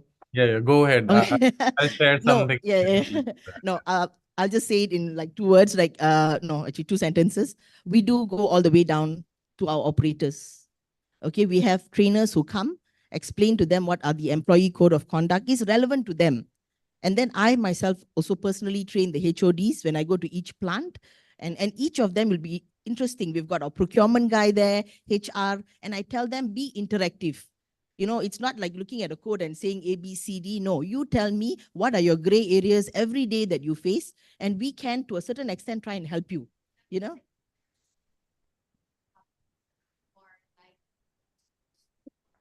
like procurement, yeah. Yeah.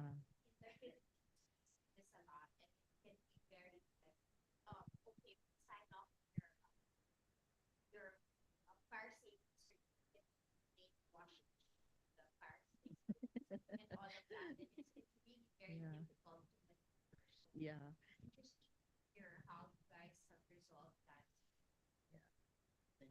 So just to add, we also have like e-learning modules, which is an annual reoccurring thing. Every year, each employee has to go through a code of conduct training, which includes anti-bribery, anti-corruption, discriminations, various topics which we have identified. So we do it for all our employee, including our crew also. So we are trying to train everyone within our company, but we have also actually started trying to train our suppliers, but that will not be an annual thing. It will be like few selected suppliers within a year. So that is the plan we are coming up with for our company. We're almost at time. Any last questions? Otherwise, If you want to add anything. Yeah, I thought I'll share something. It's very essential to ensure that the deficiencies in employee trainings and skills and the knowledge with respect to risk assessment and risk mitigation is met with, and they are given proper training. And it has to be linked with some bonus culture that you must inculcate, and you must have such knowledge. Otherwise, with an employee, lack of knowledge about risk assessment or screening might lead to a penalty on the employer as well. And it will also lead to a culture that the more risk as in mitigation is there, and the more they are aware, it will lead to an organization which has a robust governance and regulatory framework. So a continuous training for employees is absolutely of high importance.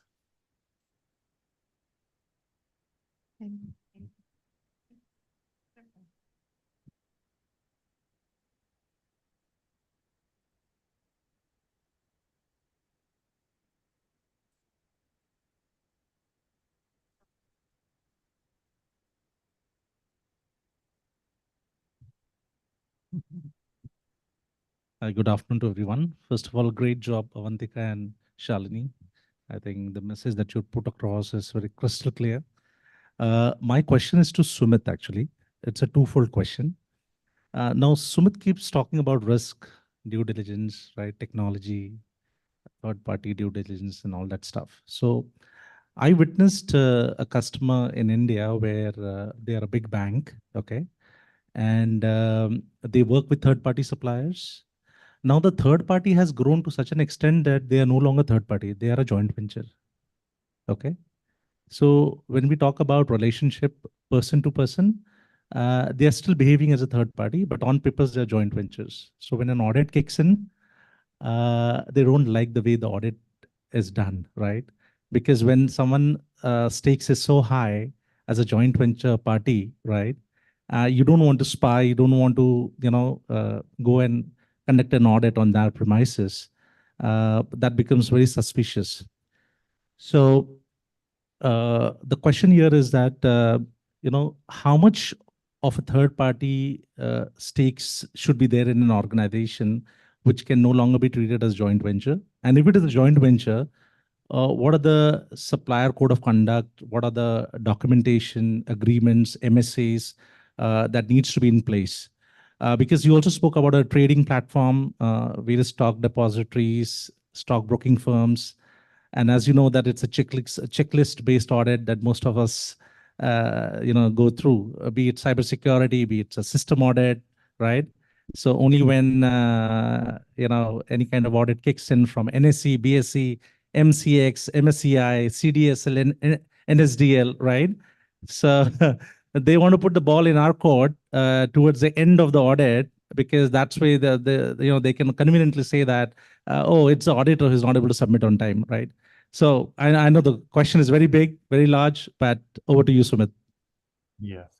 So I'm sure you are referring to the latest issues pertaining to the business continuity and DR and other issues which are cropping up for all brokers, be it the disaster recovery issues during the April circular.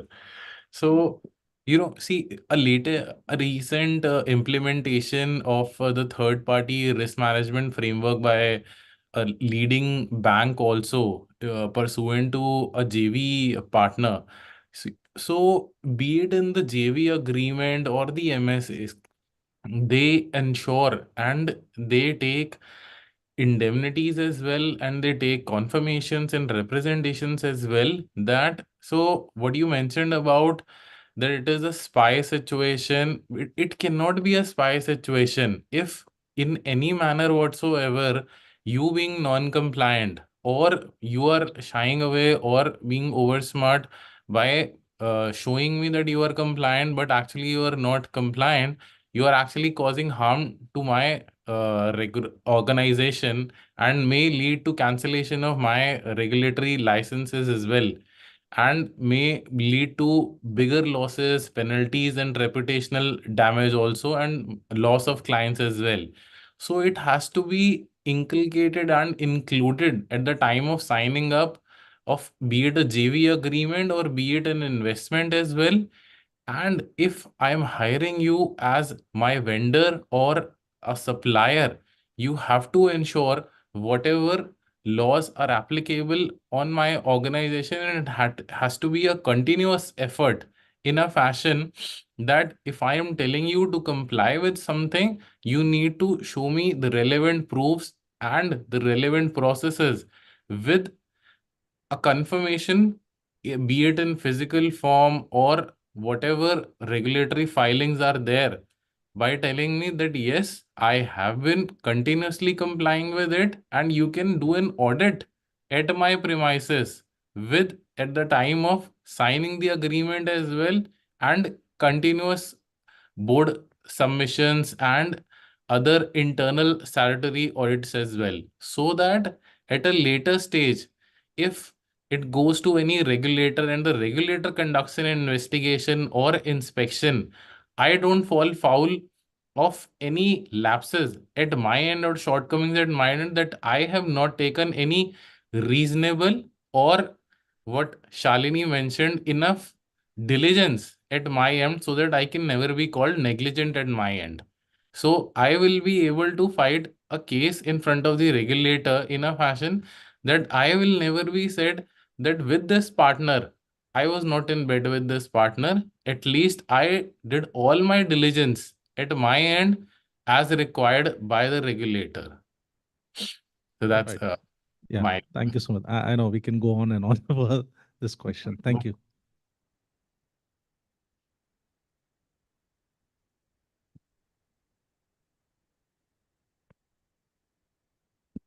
Thank you. Okay. I have one more interesting discussion and one to both of you, four of you, that answer my question, please. This is my experience. The very first time that I built my business for the professional, for the tax services, that we didn't compete with price. But the procurement department, they have the standard with the efficient cost. And they know that if they goes to the lower rate, they know that the professional that will lose and fell in the court and the Supreme Court. But they said that sometimes the people that the procurement department say that the expensive one is such as that the professional, they don't want to engage as the supplier, as the vendor or the professional partner. But I have the upcoming final decision from the multinational company at that time. Actually, that part of the management that have corrupt with the lower fee rather than us. So it means that expensive one is not a bad idea. But the corruption that it happened, sometimes that they have the close relationship based on sometimes that how they weigh the way that they entertain your company, right? The popular issue that I want to know from both of you, what the popular recent issues the corrupt people, because that I don't know how to corrupt. So as academician also that we already signed the integrity so that we cannot do that.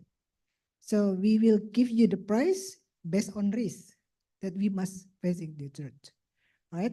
So how the population, and it happened again and again. You have a code of conduct for your supplier, right? So it happened again and again. That even that you do with the digital open recruitment, right? When you recruit, you're professional, and it happened again and again in your company. So can I know the reason, the popular issue? Maybe that is by maybe that by gender, or maybe it's by the community, or maybe that's by a politician. Yeah, that's the popular issue that I want to know. Thank you.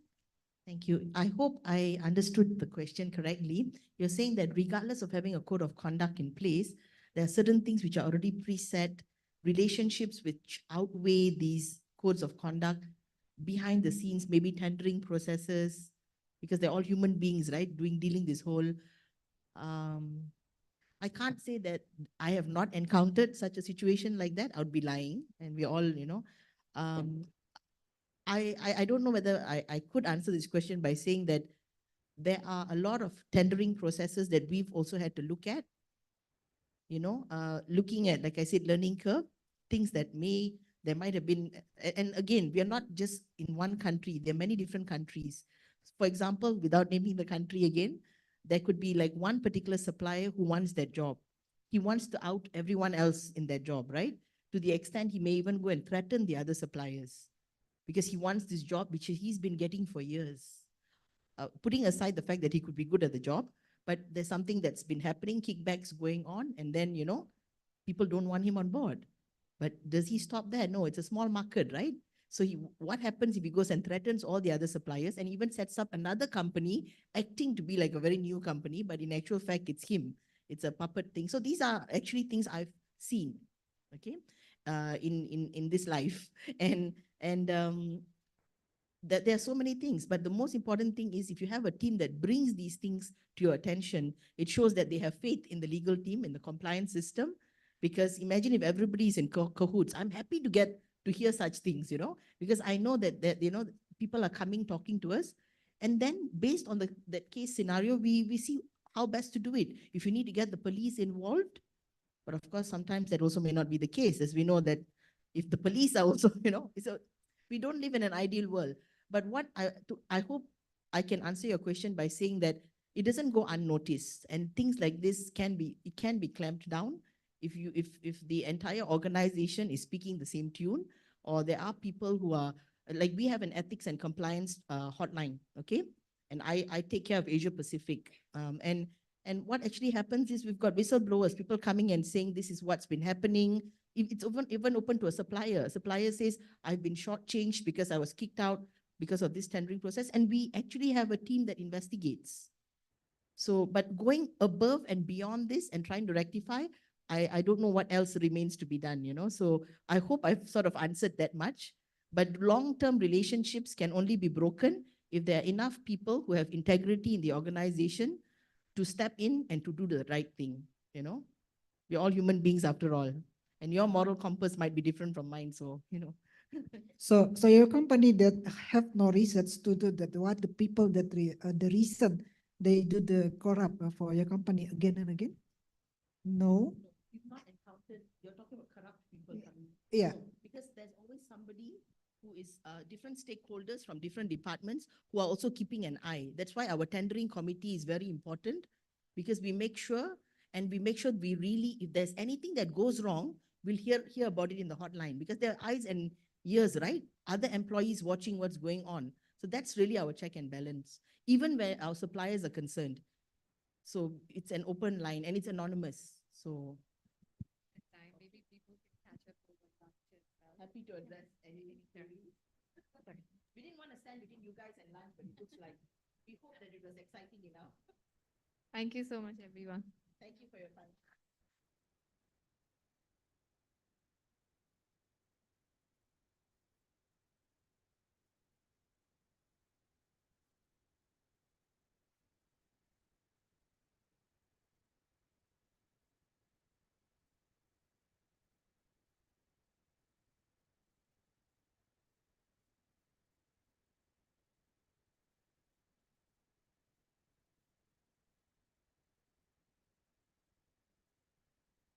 Thank you, all the speakers, for such an insightful session. So, ladies and gentlemen, we will be taking a break for lunch and we'll reconvene in 30 minutes again. Thank you.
Right, test.